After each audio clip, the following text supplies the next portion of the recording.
tenir ça dans la main ou je... Non, ça va. Merci. Bonsoir à tous. Quelle joie de me retrouver dans une ambiance du Saint-Esprit comme celle-ci. Car c'est vraiment une ambiance extraordinaire qui est propice pour les miracles. Propice pour être touché par la puissance de Dieu et de vivre un changement. Nous avons besoin de changement, n'est-ce pas? Changement dans nos propres vies, changement dans la maison, changement dans la famille, changement dans l'église. Alléluia, changement partout, partout, partout. Des changements parce que l'ennemi est venu, le voleur est venu, et il est venu pour voler. Voler notre joie, notre paix et tellement de choses. Béni soit Dieu, je suis content, heureux d'être là, je disais, et je crois que nous allons vivre des choses extraordinaires. Vous avez eu mon épouse hier, elle m'a dit qu'elle avait vécu des moments délicieux, magnifiques, et pourquoi pas, parce que déjà, le Seigneur nous avait précédés, alléluia. Jésus était déjà là, l'Esprit, l'onction était déjà là, et le reste vient, bien sûr. Amen. Est-ce que vous comprenez mon langage, ça va? J'ai dit Amen. Non, c'est pas fort. J'ai dit Amen. Alléluia. Gloire à Dieu. Le thème de mon message ce soir, c'est le cri de la solitude. J'ai pris un texte dans la Bible, dans le psaume, chapitre 25, et verset 16. C'est le roi David qui vit des temps difficiles, d'angoisse, et il s'exprime de cette façon. Il dit, « Regarde-moi et aie pitié de moi, car je suis abandonné et malheureux. Les angoisses de mon cœur augmentent. Tire-moi de ma détresse. Vois ma misère et ma peine et pardonne tous mes péchés. » David vivait des moments difficiles dans sa vie. Et qui n'a jamais vécu des temps difficiles? Je crois que la plupart d'entre nous, nous vivons des temps parfois qui sont difficiles, qui sont durs. Et nous avons un refuge qui est le Seigneur Jésus. Et j'imagine pour ceux et celles qui ne connaissent pas Dieu, au travers donc d'une relation franche et honnête, ils n'ont aucun refuge, ils ne savent vers qui se tourner, et souvent, vont tout simplement en venir à essayer de calmer leur douleur avec des drogues, avec l'alcool et tellement de choses pour essayer d'étouffer ce mal intérieur, le mal de vivre. Tellement de gens dans notre société, et je suis convaincu sur cette île. Quand je vous regarde ici, je me dis, waouh, Dieu a fait des merveilles, des choses magnifiques. Mais peut-être que dans cette salle, il y a des personnes qui vivent seules, solitaires. Personne pour comprendre. Souvent, les hommes autour de nous ne peuvent pas toujours comprendre notre douleur. Personne, pas une oreille pour nous entendre, nous écouter. Alors, à ce moment-là, on peut vous diriger, vous dire, il y a quelqu'un qui veut s'occuper de toi. Il y a quelqu'un qui se préoccupe de toi et qui veut venir à ton secours et qui veut venir pour t'aider, te secourir, te faire du bien et te donner la vraie vie. C'est la vie en abondance. Et dans la Bible, il y a beaucoup d'histoires, plusieurs histoires qui parlent de personnes qui vivent la solitude. La solitude fait partie de notre génération. Il y a beaucoup de gens qui sont seuls. Nous pouvons être dans une salle comme celle-ci et se sentir seuls. Parce que, comme pas entendu, pas vu, pas compris, mais béni soit Dieu. Dieu est là au milieu de nous. Il y a un homme, moi je l'appelle l'homme des cimetières.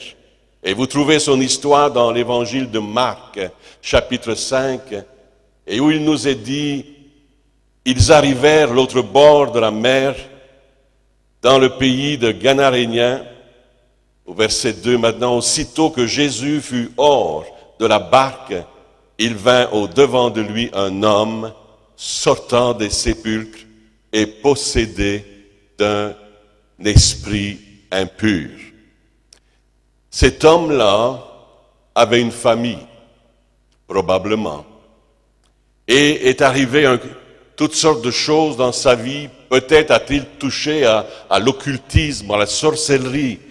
On ne sait pas comment la chose s'est arrivée, mais à un certain moment, cet homme est devenu un homme furieux, rempli de colère. Et on a dû se séparer de cet homme et tout simplement l'envoyer vers les cimetières. Et là, il était loin et l'Écriture nous dit qu'on pouvait l'entendre de loin crier. Il se meurtrissait avec des pierres, le sang coulait et personne ne pouvait le garder lié. Il brisait même ses chaînes.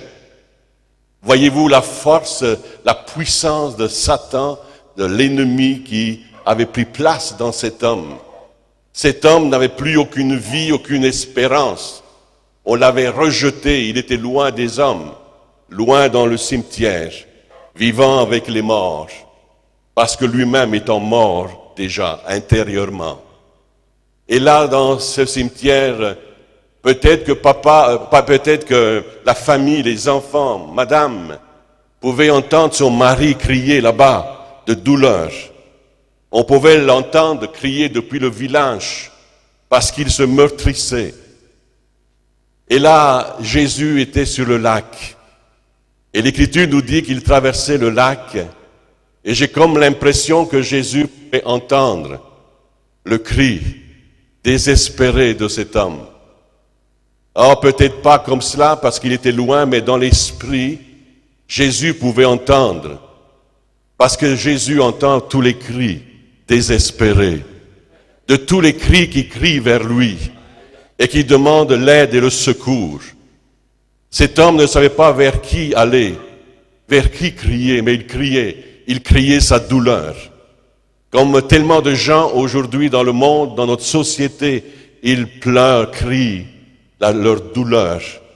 On ne peut pas toujours les entendre, mais ils sont là bien seuls dans leur situation. C'est une jeune dame, une jeune fille qui prend la drogue ou l'alcool ou que sais-je, désespérée dans sa chambre et qui crie au secours. Qui va pouvoir me délivrer? Et tellement de gens, c'est une maman qui crie pour ses enfants peut-être, qui sont perdus dans cette génération. Et ainsi, il y a des cris un peu partout. Ici, il y avait un cri désespéré. Comment il était arrivé à cette situation? Personne ne le sait, mais on peut imaginer. Et souvent, au travers du périple de la vie, on se place dans toutes sortes de situations qui nous amènent dans le désespoir. Il y a tellement de gens désespérés aujourd'hui. Dans notre génération, tout est fait pour cela. Et ainsi donc, cet homme est là, bien seul. Jésus a dû entendre son cri. Et Jésus arrive de l'autre bord, et là, cet homme vient au-devant de lui.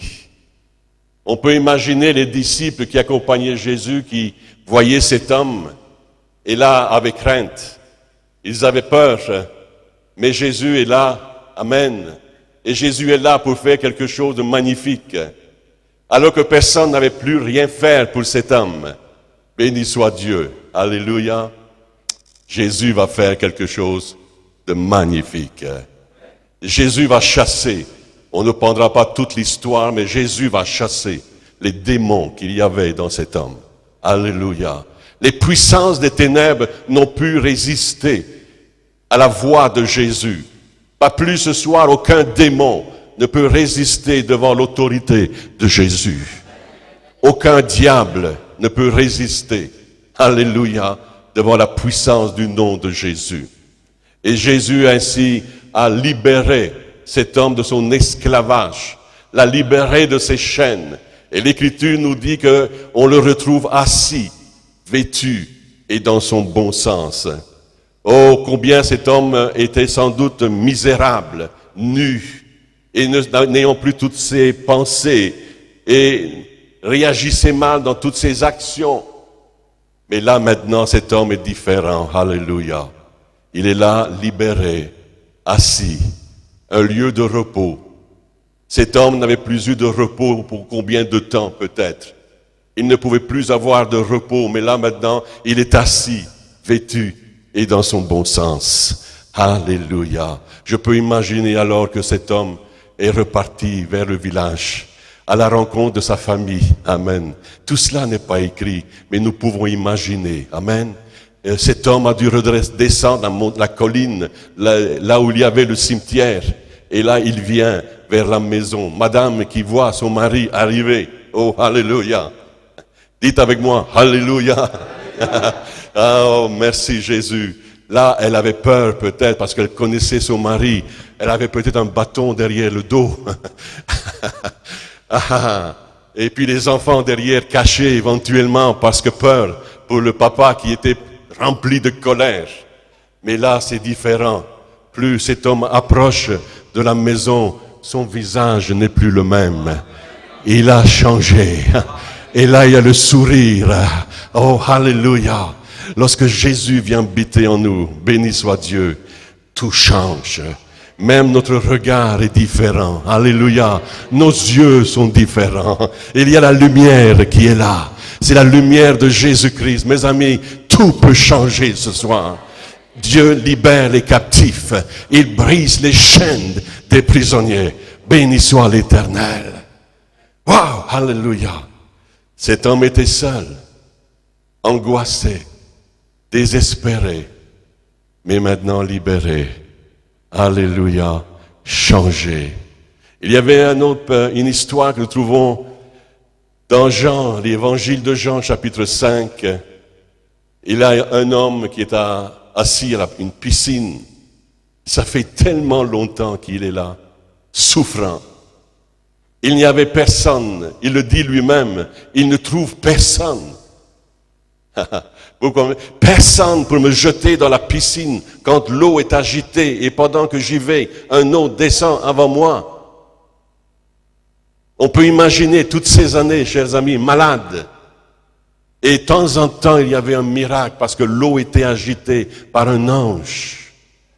C'était sporadique. Aujourd'hui, nous n'avons pas à attendre sur un ange. Amen. Jésus est venu. Et lui, il est là maintenant à nos côtés, ici présent, par son esprit. Mais là, dans cette histoire, nous voyons que de temps en temps, il y avait un miracle. Mais il fallait être vigilant, il fallait regarder. Parce qu'au moment précis où l'eau était agitée, il fallait se jeter dedans. Et la première personne qui touchait cette eau était guérie. Mais imaginez les autres malades qui restent là, souffrant encore. Oh mes amis, on peut imaginer cet homme, n'est-ce pas? Tout seul, et il dira, je ne trouve pas un homme. Je ne trouve personne. Oh, moi je n'aurais pas pris le risque de le jeter de toute façon, parce qu'il était paralytique. Il aurait pu se noyer, n'est-ce pas? Alors, personne n'osait le jeter à l'eau. Mais Jésus est venu, dites avec moi, Jésus est venu. Et il a approché ce malade et lui a dit, est-ce que tu veux être guéri? Après 38 années, est-ce que c'est une question qu'on pose? Mais elle était bien posée parce qu'il fallait qu'il mette sa foi en action. Amen. Et béni soit le Seigneur. Jésus a guéri cet homme. Béni soit Dieu. Il s'est levé, il a pris son lit. Et il a marché. Amen. Le Seigneur est venu à la rencontre de sa solitude et il a fait le miracle. Mais j'ai regardé un peu la Bible, je dis, mais il y a d'autres personnes qui ont dû vivre des temps difficiles, d'angoisse, se retrouvant seuls, comme Pierre. Pierre, après son reniement, s'est retrouvé seul. Seul après avoir renié le Seigneur, pleurant et gémissant. Il savait qu'il avait fait une gaffe. Hein? Des fois, nous faisons des gaffes aussi. Hein? C'est quoi l'expression, ça va, la gaffe? Hein? Parfois, nous faisons des gaffes. Et Pierre a fait sa plus grande gaffe. Jésus lui avait dit, mais il l'a fait pareil. Et là, il se retrouve seul et il pleure. Il pleure. Oh, je peux imaginer lorsque finalement il apprend que Jésus, qui a été crucifié, maintenant est ressuscité. Et là, l'Écriture nous dit qu'il court. Parce que c'était sa chance, c'était l'occasion de pouvoir dire « Pardonne-moi Jésus, parce que je t'ai renié ». Il pensait ne plus avoir l'occasion de le faire, parce que le Maître avait été crucifié. Mais là, il est vivant. Et lorsqu'il entend la nouvelle, il court.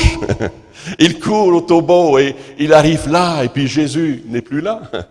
Il est sorti du tombeau, amen.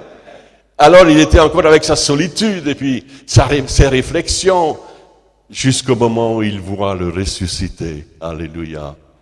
Et les choses sont tellement différentes. Sa vision pour l'avenir est différente. Vous savez, lorsqu'on est là, on n'a plus de vision, on ne sait plus quoi faire, on ne sait plus où aller, et puis on est là désespéré, courant à gauche et à droite. Le Seigneur vient vers nous, béni soit Dieu. Il vient vers nous d'une façon tangible. Alléluia. Amen. Il vient pour nous rencontrer, pour nous toucher et nous bénir et nous restaurer dans un cœur qui a été blessé. Il sèche les larmes. Amen. Il a séché les larmes de Pierre. Et Pierre est devenu un apôtre extraordinaire, rempli du Saint-Esprit. Béni soit Dieu. Oh, comme les choses peuvent être différentes, n'est-ce pas? Comme les choses peuvent changer du jour au lendemain, parce que Christ intervient. Et puis dans l'Ancien Testament, Monsieur Abraham, pour ceux qui connaissent un peu la Bible, qui a dû escalader sa montagne avec son fils, Dieu lui avait dit, il faut que tu me sacrifies ton fils. Imaginez. Et Abraham a escaladé bien seul sa montagne. On peut imaginer tout ce qu'il a pensé à ce moment-là. Il devait, au sommet de cette montagne, sacrifier son fils. Il devait démontrer son amour pour Dieu de cette façon. Oh là là! Je peux imaginer ses jambes qui flagellaient et qui montaient tranquillement sur cette montagne. Mais il avait l'espérance, n'est-ce pas? Il savait que Dieu allait intervenir. Pour Abraham, c'était un peu différent, mais quand même. Des fois, parfois, nous aussi, dans nos défis spirituels, il nous semble que nous sommes seuls pour accomplir le plan parfait de Dieu. Et pourtant, le Seigneur dit, je serai avec vous tous les jours jusqu'à la fin. Et nous avons des grands défis à relever dans la vie chrétienne aussi, mes frères et sœurs, n'est-ce pas? Et nous devons escalader nos montagnes, nous aussi. Et nous avons des choses à sacrifier, n'est-ce pas, de notre vie. Nous avons des choses à délaisser pour démontrer notre amour pour Dieu. Amen. Lorsque nous avons quitté l'Europe, la Belgique, nous avons dû laisser des amis, des parents, nous avons dû laisser là des affaires, le matériel, tout ça en arrière. Alléluia pour le Seigneur. Et nous avons démontré notre amour pour Dieu et à ce moment-là, Dieu nous avait dit, je pourvoirai à tous vos besoins. Ne craignez point. Et je peux vous dire que jusqu'à aujourd'hui, Dieu a pourvu à tous nos besoins. Amen. Il n'a jamais manqué. Alléluia. Mais j'en arrive maintenant à mon texte de base, que nous trouvons dans l'évangile de Marc, chapitre 15, verset 33.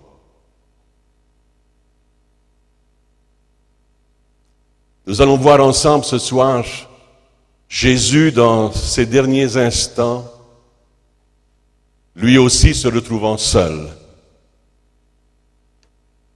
Tout le monde l'avait abandonné et à un certain moment même son père l'avait délaissé pour la raison que nous allons partager dans quelques instants. La 6e heure étant venue, verset 33, il y eut des ténèbres sur toute la terre jusqu'à la 9e heure. Et à la 9e heure, Jésus s'écria d'une voix forte, Éloi, Éloi, là-bas, Sabachthani, ce qui signifie mon Dieu, pourquoi m'as-tu abandonné? Quelques-uns de ceux qui étaient là l'ayant entendu dire, voici, il appelle Élie. Et l'un d'eux courut remplir une éponge de vinaigre et l'ayant fixé à un roseau, lui donna à boire en disant, laissez et puis voyons si Élie viendra le descendre. Mais Jésus, ayant poussé un grand cri, expira. Et le voile du temple se déchira en deux, depuis le haut jusqu'en bas. Et le centenier qui était en face de Jésus, voyant qu'il avait expiré de la sorte, dit, assurément cet homme était fils de Dieu. Je disais tout à l'heure, chacun, un jour ou l'autre, allons vivre un jour une solitude personnelle. Vous savez, il y a des solitudes qui sont bonnes et il y a des solitudes qui sont mauvaises. Nous avons été créés avec un besoin de solitude. Nous avons besoin de nous retirer, parfois d'être à l'écart, loin de la foule, et c'est ce que Jésus faisait. Il se retirait régulièrement. Il allait surtout en communion avec son Père. Il se retirait de la foule, et il aimait être aussi de vivre la solitude.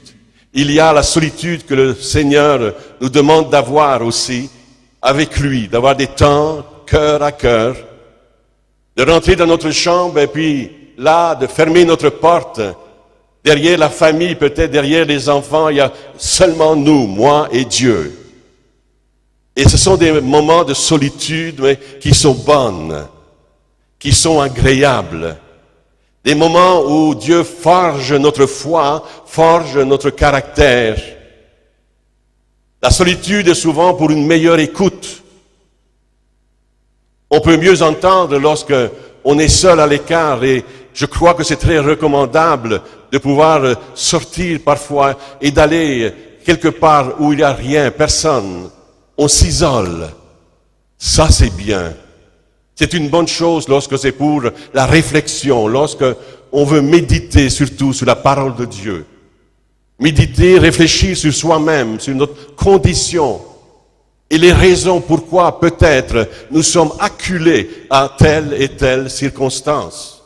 Et pourquoi nous vivons telle et telle épreuve. Parfois c'est parce que nous nous sommes placés dans des situations par nous-mêmes. Les gens diront, ah c'est le diable. Ce n'est pas toujours le diable. Et il y a une toute petite histoire que vous connaissez peut-être, le diable qui est assis sur le bord du chemin. Et puis il pleurait. Vous connaissez l'histoire? Il pleurait. Alors il est arrivé des passants, on lui a posé la question au diable, pourquoi tu pleures? Mais c'est à cause de tous ces chrétiens, ils me mettent tout sur le dos. Souvent c'est facile de dire c'est le diable, mais ce n'est pas toujours le diable, c'est nous-mêmes. Nous nous plaçons dans des situations, personnellement, dans des situations qui détruisent des relations et des conditions qui devraient être bonnes, mais qui deviennent mauvaises à cause de mauvais choix, éventuellement. L'évangile de Matthieu, chapitre 6, verset 6, comme je l'ai cité tout à l'heure, mais je vous donne le verset. Et quand tu pries, entre dans ta chambre, ferme ta porte, et prie ton Père qui est là dans le lieu secret, et ton Père qui voit dans le secret te le rendra. Quelqu'un a dit, nous remplissons notre âme de petits dieux et nous ratons la richesse de la communion avec Dieu pour laquelle nous avons été créés. Et c'est vrai que nous créons toutes sortes de petits dieux. Nous avons tous nos formules.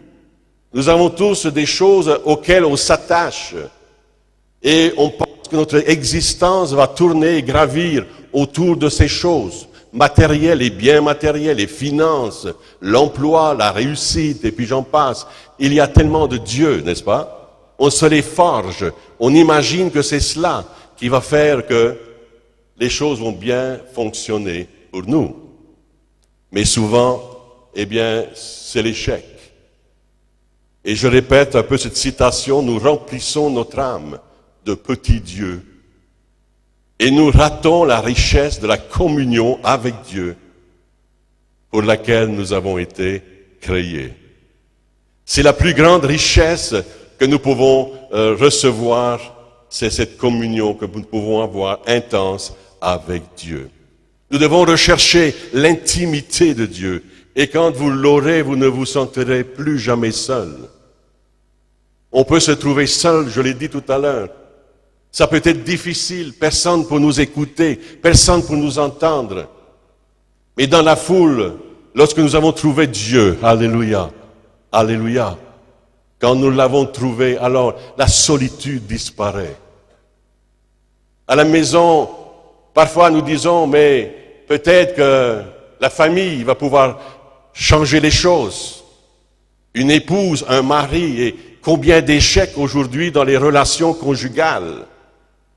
Je suis convaincu que dans cette salle, il y a tellement de gens qui ont raté leur union conjugale et vivent parfois même le mépris réciproque. Il y a la colère et la famille est déchirée.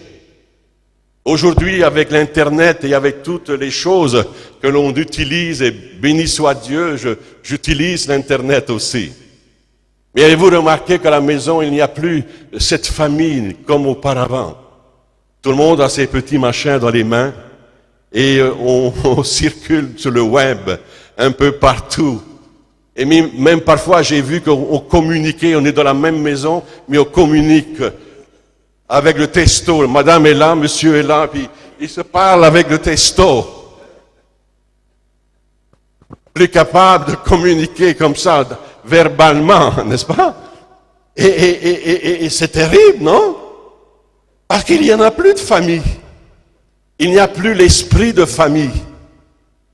Alors, voyez-vous, c'est que souvent, la famille souffre de cela. Moi, parfois, je suis furieux parce que maintenant, on communique avec les emails. Alors, c'est l'email, on n'a plus la personne devant, même plus le téléphone, c'est le email, c'est le texto. Alors, il n'y a plus personne. Est-ce que vous me suivez? Ce sont des moyens extraordinaires, n'est-ce pas? Mais si on les emploie mal, ça peut détruire notre vie. Ça peut détruire un esprit de famille. La communication n'est plus là, comme elle devrait être. Il y a des enfants aujourd'hui qui sont laissés à l'abandon. J'ai vu, dernièrement, je me trouvais comme ça par hasard, et j'ai vu de mes yeux une madame, son bébé était là, son bébé tendait les mains vers sa maman parce qu'il avait besoin de quelque chose, mais sa maman le repoussait parce qu'elle était avec son testo. J'ai dit, c'est terrible. C'est terrible. Tu négliges ton enfant qui est là, qui a besoin de toi, qui a besoin de chaleur, d'amour, d'attention, mais il n'a plus cela. Et ça peut gâcher toute son existence, le futur. Parce que si cet enfant n'a pas eu l'amour qu'il avait besoin depuis son bas âge, il peut avoir des répercussions plus tard. Alors je ne vous dis pas de jeter vos affaires, là, vos machines. Hein? Vous pouvez encore avoir tout cela, mais faites attention, n'est-ce pas? Alors prochaine fois, monsieur, tu dis à ta femme, arrête, je veux te parler. Ferme un tout petit peu ça, là. Je voudrais juste communiquer avec toi. Ça va jusque-là? Ok, on continue. Et le mariage, pourtant, ne solutionne pas forcément la solitude. On peut être deux dans une maison et être seul. Dites un bel amen, s'il vous plaît, je vais vous entendre. La solitude est un sentiment réel et quelque chose de pénible à vivre et très douloureux. Se retrouver seul, c'est dur. Lorsqu'on cherche quelqu'un avec qui parler, lorsqu'on cherche une oreille attentive et où il n'y en a plus, Chacun pour soi, Dieu pour tous. Mais je crois qu'il faut revenir à la réalité parce que Dieu ne nous a pas créés pour cela. On a besoin d'avoir une communion fraternelle. On a besoin des autres. J'ai besoin de vous. Je suis béni d'être avec vous. J'ai une grande famille ici. Alléluia. Je voudrais tous vous prendre dans mes bras. Et je voudrais vous dire, je vous aime. Bisous, bisous, hein. Ici, il y a beaucoup de bisous. Mais c'est bon, des câlins, hein. Vous avez vu en France avec les panneaux, et puis les gens qui sont sur le chemin avec des panneaux, est-ce que tu veux avoir un câlin? Avez-vous vu ça? Est-ce que tu veux avoir un câlin? Et alors, il y a des gens qui arrivent vers la personne avec son panneau, puis qui viennent chercher leur câlin. Nous avons tous besoin d'affection. Monsieur, madame, tu es seul peut-être, et je sais que tu souffres dans ton cœur. Tu as besoin d'affection. Tu as besoin de chaleur. Moi, j'en ai besoin en tout cas, à tous les jours. Amen. J'ai besoin de câlins tous les jours. Quand j'ai pas mon câlin, je dis, oh là là, il me manque le câlin.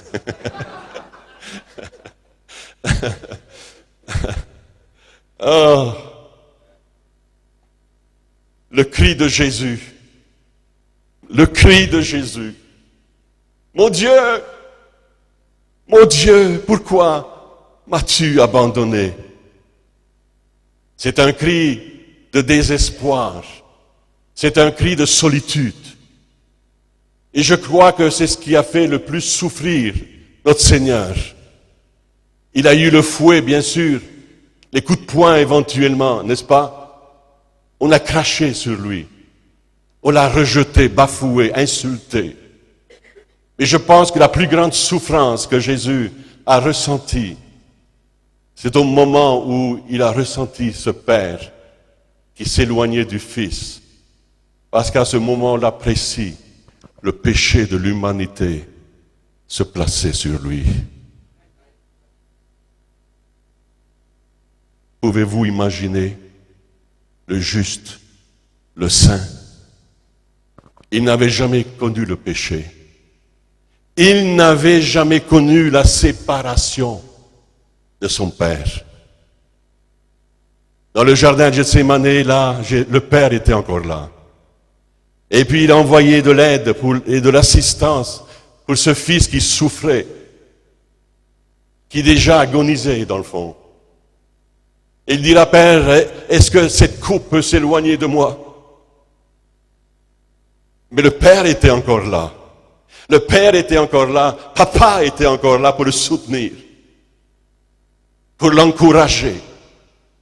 Il a ressenti clairement que sa question a été répondue très rapidement parce que lui-même va dire, si ça ne peut être, alors je vais la boire cette coupe. J'accepte la souffrance. J'accepte aussi le mépris. J'accepte ce fleuve de péché sur moi. J'accepte d'être sale. Lui qui était lumière, tout à coup, la lumière s'est assombrie parce que le péché est venu sur lui. Est-ce que vous comprenez? La lumière qu'il était fut assombrie par les ténèbres du péché, la lourdeur, le poids du péché. Jésus jamais n'avait connu cette séparation, jamais n'avait connu cette douleur. Les clous dans ses mains, c'était une chose, les clous dans ses pieds, oui, c'est vrai, c'était terrible. Cette couronne d'épines le faisait souffrir. Mais là, maintenant, cette séparation, c'était le comble. C'était l'apogée, je dirais, mais surtout l'apogée de l'amour. Amen. Car c'était l'amour manifesté, le fait que Christ ait accepté cela, de souffrir, de porter le péché de l'humanité, c'était l'amour entier. C'était l'amour entier pour toi, monsieur, pour toi, madame, pour moi, pour tous les âmes de cette terre. Peu importe la race, la nation, la langue, la culture. J'étais béni ce soir de voir l'immense culture qu'il y a dans cette, ou multiculturelle, je ne sais pas comment appeler cela, et de voir cette unité dans le chant, dans l'adoration. Oh, alléluia. Mes amis, il y a eu une révolte dans le ciel. J'ai comme l'impression que les anges, oui, les anges étaient là, prêts. Et il l'a dit, le Seigneur, il y a des légions d'anges qui sont là. Ils sont prêts à venir à mon secours. Amen. Il n'avait que claqué les doigts. Et les anges seraient venus. Et tous ces gens auraient été mis à mort. Mais il ne l'a pas fait. Alléluia. Il n'a rien dit.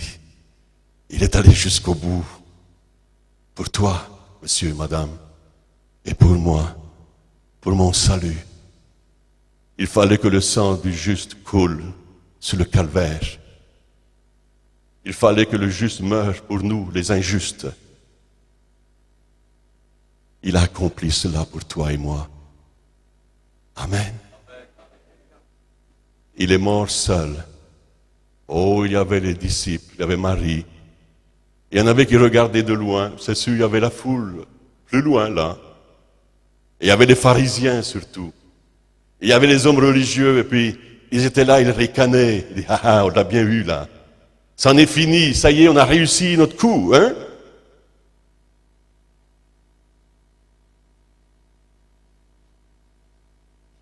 Il y avait Jean. Il y avait Marie. Pierre regardait de loin. Il avait trahi le maître. Abandonné. Mais pire encore, cette séparation maintenant avec son Père. Dur, dur, dur. Dur, dur, dur. Alors le ciel s'est manifesté. L'orage, le tonnerre, les éclairs. Les ténèbres sont descendues. C'était l'instant où s'accomplissait la prophétie. Alléluia. Le Messie était venu. Et c'est ce Messie-là qu'ils ont crucifié et qu'ils ont rejeté aussi.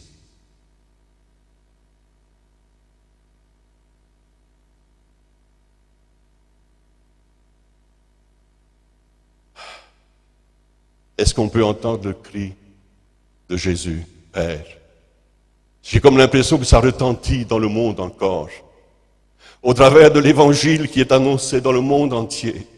Père, Père, pourquoi m'as-tu abandonné?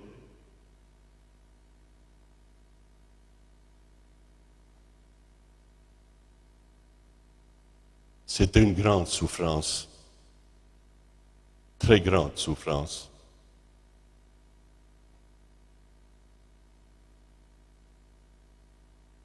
Et vous savez une chose, Jésus s'est retrouvé seul pour que tu ne sois plus jamais seul.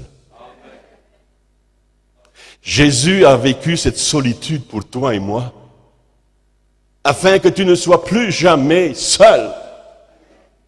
Béni soit Dieu. Tu n'as plus besoin de vivre ta vie seul, sans compréhension, sans avenir. Jésus a vécu cela pour toi et moi, parce qu'il a dit, avant de partir, je serai avec vous tous les jours, jusqu'à la fin. Est-ce qu'on peut applaudir le Seigneur? Oh, alléluia!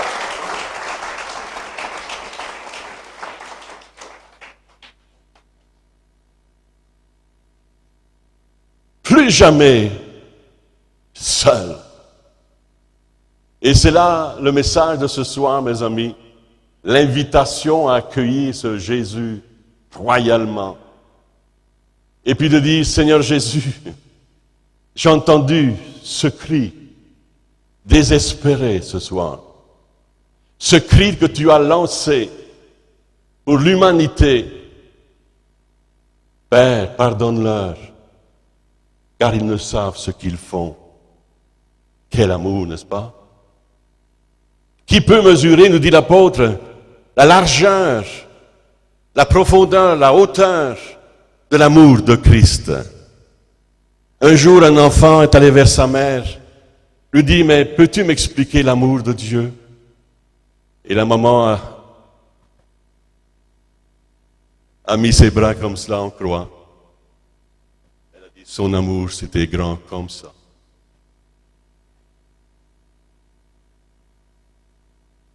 Parlant de la mort et de la crucifixion de Jésus, l'amour de Dieu. Ses bras vous enlacent ce soir. Et il veut changer certainement le cours de votre existence. Il a changé ma vie. Amen. Il a changé bon nombre de cœurs ici. Transformé les situations. Béni soit Dieu. Jésus a vécu tout cela pour vous et moi. Et j'aimerais pouvoir prier pour vous ce soir. J'aimerais pouvoir vous inviter, dire, ne mets pas demain ce que tu peux faire aujourd'hui. Parce qu'aujourd'hui, c'est le temps favorable. C'est le jour du salut. Amen et Amen. Courbons nos têtes quelques instants.